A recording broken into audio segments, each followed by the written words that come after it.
December is here. Pop the kettle on, slide a mince pie in the oven, and let's get cosy. In this episode, you learn what rocks, how to sex trees, and we are all fat and swelling. Welcome to Biophilic. I'm Angela Wallace. Direct from the back garden, this is episode 13, December, early winter. A strawberry is not a berry at all, but an aggregate accessory fruit from the rose family. As a special birthday treat to me, my husband and eldest child helped make our first strawberry planter from half a plastic water barrel.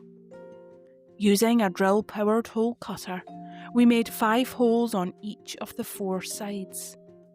It took a bit of time, but then the first of anything always does.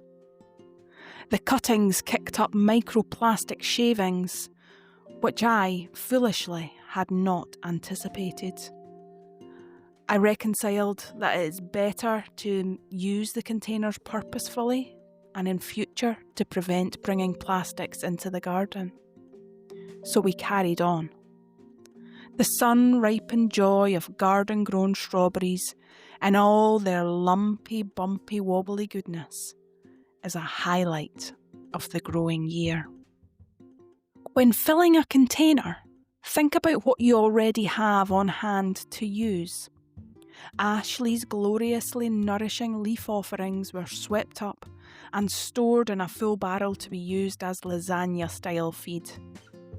First, a layer of leaves was placed on the bottom of the strawberry planter, and then a layer of compost, and then a layer of manure.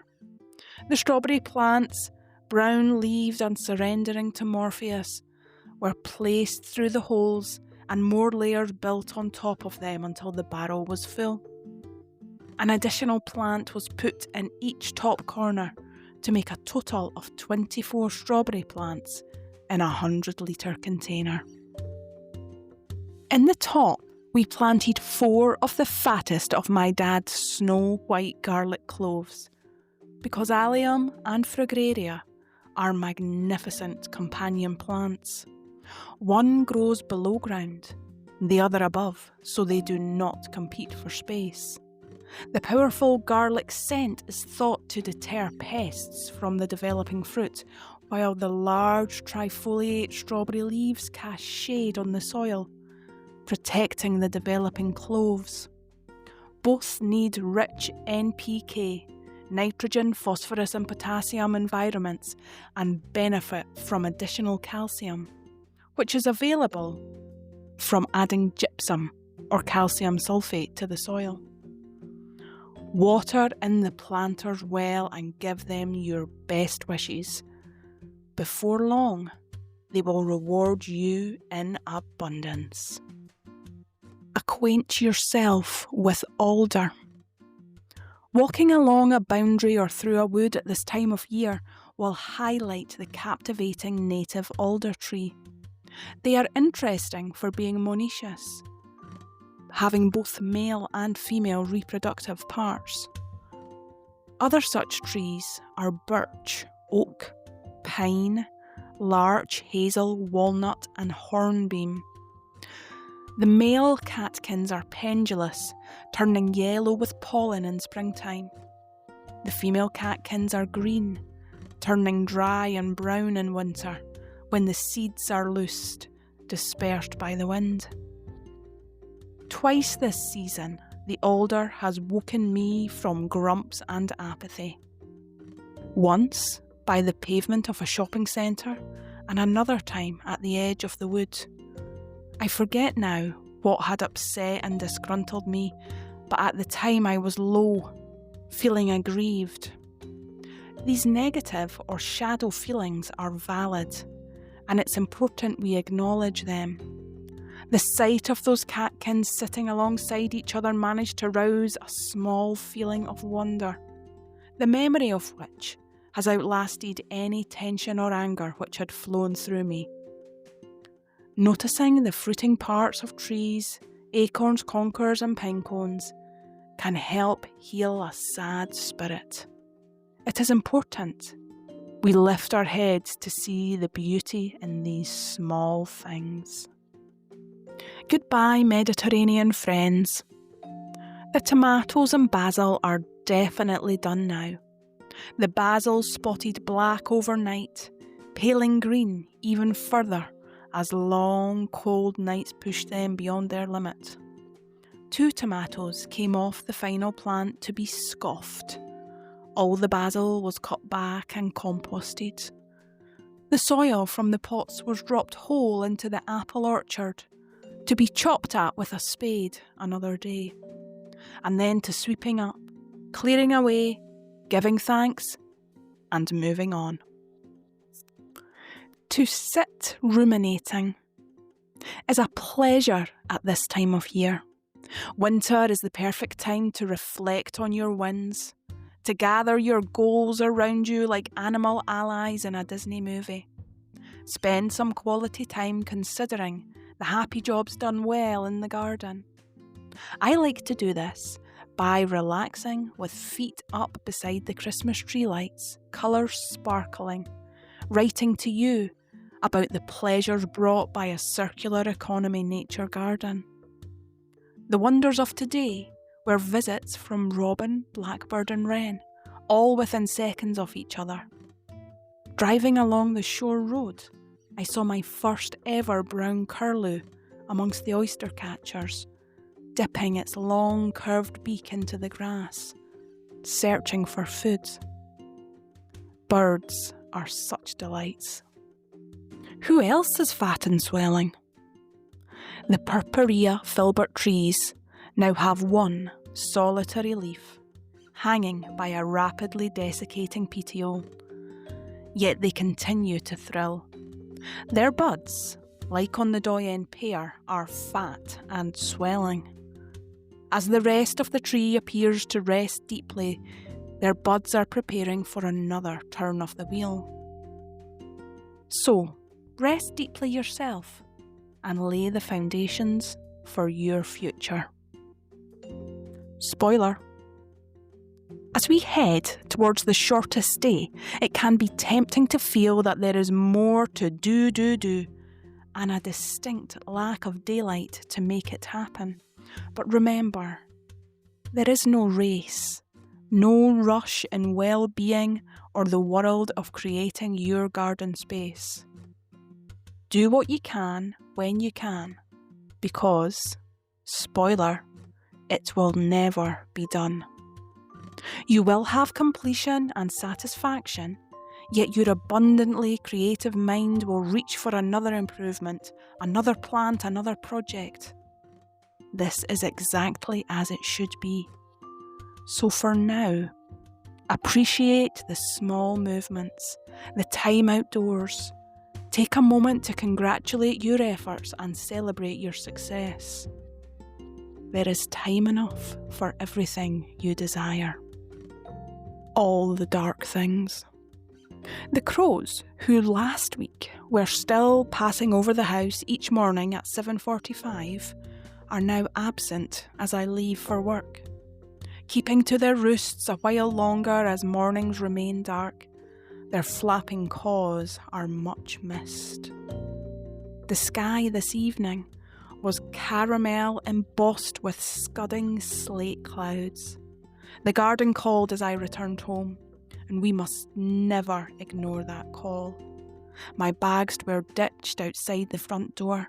Passing through the creaking metal gate, I was greeted by a surprisingly bright waxing moon, which cast the garden in a purple haze, enveloping the scene as I stood on Easter Rock to snap a picture through Ashley's branches. I've talked before about my love of using rocks in the garden. Over the road is a large sloping field, and after every ploughing there are often field stones unearthed, which the farmer discards at the boundaries. These become my treasure. Easter Rock was one such which I would pass each day all through a past winter. admiring its smoothness, its size, and near triangular shape. And then one Easter Sunday, I asked my husband, the required muscle, if he'd help me lift a beautiful rock into the wheelbarrow to bring it to its forever home, our garden. He's known me a long time and was only mildly surprised. Like every other good ride or die, he was up for the challenge, hefting its bulk and delivering it home. We decided to place it on the corner, the intersection where the first woodland zone meets the path and patio. It is a starting point of entry into the garden proper, which I stand on this evening, enveloped in purple, to photograph the moon. From my perch, I notice the cardboard is lying well, killing the too successful grass. Venturing darkly up to the veg beds, I check on the perennials, which are doing great. It will be interesting to see how they crop and develop over the coming years. But for now, I return carefully back through the gate to retrieve my cold bags and into the house to warmly greet my family. Under a sky darkening, space was needed in the freezer. 2.5 kilos of summer gooseberries were burbled and boiled, and now 7 gleaming jars are sleeping at the back of the pantry cupboard. I think they may be a slightly softer set. A storm is moving in, battering the coasts, bringing torrential wind and rain, weather posing a risk to life. We are encouraged to stay indoors, hunkered down, to rest and give thanks for our security, our homes, our gardens. What luxury it is to have safe haven, warm rooms to rest weary bodies, and a patch of earth to tend for inspiration. We are lucky. So many do not. The second strawberry planter was completed in a hurry before the storm took over. Now I know what I'm doing, it came together much quicker. The plan is to have 4 of these in total, but for now, in the shortening light, I am grateful for the 2 which host around 50 plants between them. The strawberry leaves have withered to lemon and banana yellow waves of goodbye. See you later, they laugh softly. This is the nub of gardening, future planning. It is knowing that our efforts on a winter's afternoon will, in 6 months, bring a bounty of sweet pleasures to share. Fresh strawberries. Nature Garden is investment in the future of your space for all who will use it. These planters will be fun to watch growing, as well as an incredibly important food source for our pollinators. Gardening is like a time capsule. We put the time in now and are rewarded for our efforts at some point in the near future. We get busy living and then quite suddenly are surprised and reminded of nature's cycle around us. A steady, beating cycle which has been preparing to flower and fruit once again through all weathers and all seasons. We can be an active beneficiary of this cycle if we surrender to its knowing. Step on, plant out. Another dark morning to begin. Frost sparkles like a bowl of childhood frosties. A noisy and persistent blackbird chased me up the drive. And then, nearing the brow of the hill, a delicately quiet robin hopped out, crossing the path. Both were a welcome, if contrasting, addition to start the day. Stepping outside may sometimes be the last thing we want to do.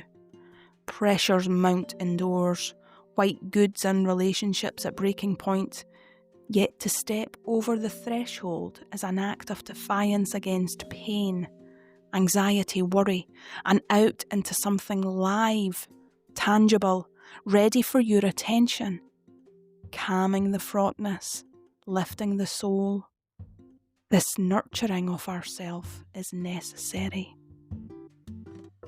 Once outside, we can begin a couple of little jobs to ground us in the present and offer joy for the future. Today, I planted the final, fattest, happiest garlic cloves from my stash into a bed of strawberry and kale. As always, we gently but firmly skim the long edge of a trowel. You can also use a hoe, but I prefer to sit down. Across the soil to uproot any little weeds, pulling out larger ones to destroy the root. This skimming action fluffs up the rich brown soil to create a home for these important nuggets of goodness. With gloves on against the cold, I used my middle and index fingers to push a 2-inch hole, and then each clove was placed pointy end up, reaching for the sky. Each hole was backfilled, patted over and blessed. Grow, my sweet tasty ones. The feeling of hope and peace that passes over me in these moments is the reason I keep returning. The surety that the soil will give what it can, that time will do its thing, and that we have true control over nothing. Weed is to release what no longer serves us. Weeds in the garden and those negative feelings inside us are both best dealt with when they are small, before the root system becomes too developed. We don't want to grow everything in our garden, only our favourite things. We don't need to hold on to feelings that make us unhappy. We can recognise and release them. Weeds teach us about what we want to keep and what we want to let go. Thank you, weeds. It is a day to scatter the remaining yellow rattle seed around the pond. Yellow rattle is parasitic on grass and will help to control it. But first, I had to cut back all the conquering grasses. This had not been the intention, yet nature does not pause to consider our design ideals. Its purpose is to thrive, survive and grow, which it certainly has done around the pond. Yet another tough but beneficial lesson in accepting nature into the garden. In the next episode, our fingertips find firmness. The shortest day is here, and we worship at the altar of toffee sauce. That's all to come next time. This episode was lovingly created by me, Angela Wallace. You've been amazing, and we've been Biophilic. Thanks for listening. Tap follow, and I'll be back soon with a new episode.